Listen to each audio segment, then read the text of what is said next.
ညာဟောနာကြီးညိုမဲ့တရားတော်ရဲ့အမိဟာကာမဘုံကပန်းခူးသမားဗါတဲ့ပြန်ပြောပါအောင်ကာမဘုံကပန်းခူးသမားကာမဘုံသာပန်းခူးသမားတဲ့ပုဗ္ဗာနိယေဝပစိနတံဗျာသတ္တမနတံနရံပုဗ္ဗာနိယေဝပစိနတံဗျာသတ္တမနတံနရံဗျာသတ္တမနတံနရံပန်းဥယျာဉ်နဲ့ရောက်နေတဲ့သူဟာဘယ်ထက်ရောက်နေတာဗျာသတ္တမနတံနရံပန်းဥယျာဉ်နဲ့ရောက်နေတဲ့သူဟာပစိနတံ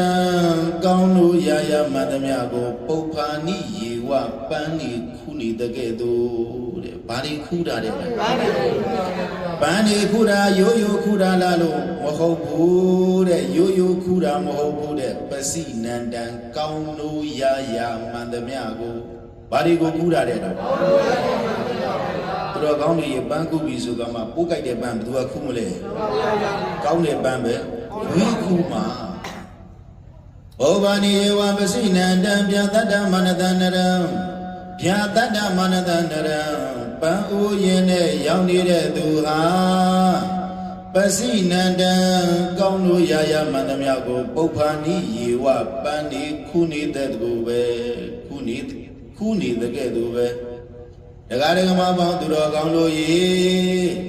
ပန်းနေကိုပန်းကြံနေကိုပန်းဥယျာဉ်နေကိုရောက်နေတဲ့ပုဂ္ဂိုလ်ဟာကောင်းလို့ရာရပန်းဒီကိုခူးနေတယ်ဘာပန်းဒီခူးနေတယ်လဲကောင်းလို့ရာရပန်းဥယျာဉ်နေရောက်နေတဲ့ပုဂ္ဂိုလ်ဟာကောင်းလို့ရာရဖြစ်တဲ့ပန်းဒီကိုခူးနေတယ်ဒါဆိုရင်ဒီပန်းဒီဒီဥယျာဉ်နေကြီးဘယ်အချိန်မှခူးတာလဲ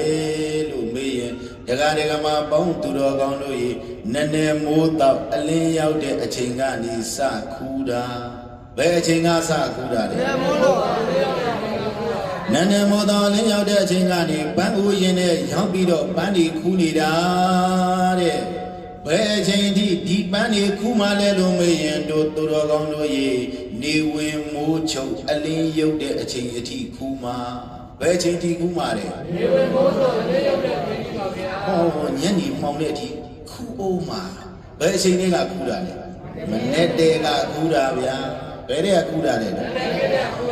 နည်းနည်းမို့တော်လင်းရောက်တဲ့အချိန်ကနေဒုသူတော်ကောင်းတို့ရေပန်းဥယျာဉ်နဲ့ရောက်နေတဲ့ပုဂ္ဂိုလ်ဟာပန်းဒီကိုခူးနေတာ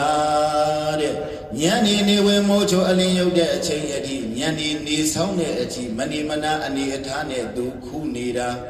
တော်ပင်သူညာဆိုလဲညနေရောက်တဲ့အခါကဲပန်းခူးနေတဲ့ပန်းခူးသမားမင်းပန်းခူးနေတဲ့အိမ်ထဲပန်းဘယ်နှပွင့်ရပါလဲတဲ့သူတော်ကောင်းတွေတဏီလုံးပန်းခူးရင်တော့ဒီပုဂ္ဂိုလ်ရဲ့အိမ်ထဲပန်းကြီးပြည့်နေတော့မှာပဲဒါပေမဲ့ဒီလိုသွားပြီးတော့မထင်လိုက်ပါနဲ့ပန်းခူးတဲ့ပုဂ္ဂိုလ်ရဲ့ပန်းခူးထဲတဲ့အိမ်ထဲညနေရောက်တဲ့အခါစစ်စီကြည့်လိုက်တဲ့အခါသူတော်ကောင်းတွေပန်းပွင့်ကတပွင့်မရှိဘူးတဲ့ပန်းပွင့်ဘယ်နှပွင့်ပါဟာတပွင့်မရှိဘူးတဲ့ဒါဆိုရင်ဒီပန်းဒီခူးနေတဲ့ပန်းဒီပဲရောက်သွားပြီလေသူတော်ကောင်းတို့ရေခူးတာခူးနေတာဒီပုဂ္ဂိုလ်ကသူခူးတဲ့ပန်းသူထဲတဲ့အိတ်ကအောက်ကအပေါက်ကြီးမှသူမသိဘူးဘာကြီးပါနေတာအပေါက်ကြီးပါနေတာအပေါက်ကြီးပါနေတာမှသူမသိတာဖြစ်တဲ့အတွက်နည်းနည်းမို့တော့အလင်းရောက်တဲ့အချိန်ကနေဒီပန်းတွေကိုသူခူးနေတာတဲ့ဟောညနေနေဝင်မိုးချုပ်အလင်းရောက်တဲ့အချိန်အထိသူတော်ကောင်းတွေညနေပန်းဘယ်နှပွင့်ရပါလဲစစ်ကြည့်လိုက်တာတပွင့်မှမရှိဘူးဘယ်နှပွင့်ရှိသေးလဲဘာလို့မရှိတာလဲအိတ်ပေါက်လို့ဘာမရှိတာလဲဒါကြောင့်အိတ်ပေါက်နဲ့ပန်းကောင်အိတ်ပေါက်နဲ့ပါတယ်ပန်းကောင်တဲ့ဒီလိုပါပဲယောဂီပုဂ္ဂိုလ်ပေါင်းတဲ့ဓမ္မမိတ်ဆွေပေါင်းသူတော်ကောင်းတို့ရေဒီဥပမာလိုပါပဲဦးဇင်းတို့သူတော်ကောင်းတို့ဟာပန်းခူသမားနဲ့တူပါတယ်ဘာနဲ့တူတာလဲဒါဆိုရင်ဦးဇင်းတို့ပန်းခူသမားနဲ့တူတဲ့ဦးဇင်းတို့သူတော်ကောင်းတို့ဟာပန်းဥယျာဉ်နဲ့ကိုရောက်နေတယ်တဲ့ဘယ်ထဲရောက်နေတာလဲဒါဆိုရင်ဘာပန်းဥယျာဉ်လဲလို့မေးရင်ကာမဆိုတဲ့ပန်းဥယျာဉ်ဘာပန်းဥယျာဉ်လဲ ကာမဆိုတဲ့ပန်းအိုးရင်တွေကိုရောက်နေတာသူတော်ကောင်းတို့ရဲ့ဒီနေရာမှာဥပမာပေးတဲ့ပန်းကူသမားဟာနန်းနမိုးသောအလင်းရောက်တဲ့အချိန်ကနေပန်းအိုးရင်တွေကိုရောက်ပြီးတော့မနေမနာအနေအထားနဲ့ပန်းပွင့်လေးခူးနေတယ်လို့ပဲတဲ့တရားဒဂမပေါင်းသူတော်ကောင်းတို့ရဲ့ဟောဒါဆိုရင်ပန်းခူးသမားက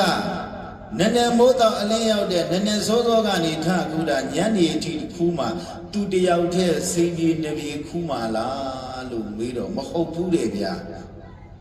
သူလိုပဲပန်းခူတဲ့ပုဂ္ဂိုလ်တွေကလည်းပဲဒီပန်းဥယျာဉ်တွေကိုရောက်နေတာဖြစ်တဲ့အတွက်သူ့ထက်ငါလူရခါခူးနေရတာဘလို့ခူးနေရတာလဲဟောသူတဲ့ငါလူရခါအနေနဲ့ဒီပန်းဥယျာဉ်တွေကိုရောက်နေတဲ့ပန်းကူသမားကပန်းတွေကိုတပွင့်ပြီးတပွင့်သမ ्या နဲ့ရအောင်လို့ခူးနေရတဲ့သူပဲဒုဒဂရကမ